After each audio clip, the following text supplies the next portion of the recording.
गडचिरोली जिल्ह्यातील अहेरी तालुक्यातील शिवणीपाट येथे शिक्षक तथा साहित्यक रवींद्र रत्नाकर यमसलवार यांच्या 5 शैक्षणिक व संस्कार प्रदान पुस्तकांचे नुकतेच भामरागड आणि अहिरे येथे प्रकाशन करण्यात आले। या पुस्तकांनी शिक्षक, विद्यार्थी आणि साहित्य प्रेमींकडून मोठा प्रतिसाद मिळत आहे। भामरागड येथील लोक बिरादरी प्रकल्पात आयोजित कार्यक्रमात पद्मश्री डॉक्टर प्रकाश आमटे यांच्या हस्ते भारतीय संस्कृतीचा वारसा आणि शालेय परिपाठ या पुस्तकांचे प्रकाशन करण्यात आले।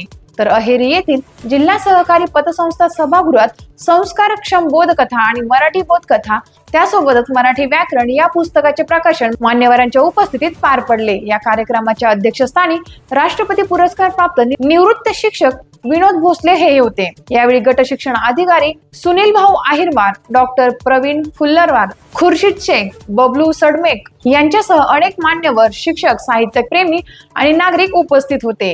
यावेळी लेखक रवींद्र यमसलवार यांनी विद्यार्थ्यांना सर्वाधिक विकासासाठी शिक्षणासोबतच संस्कार, नैतिक मूल्य आणि जीवनशैली ही तितकीच महत्त्वाची असल्याचे सांगितले।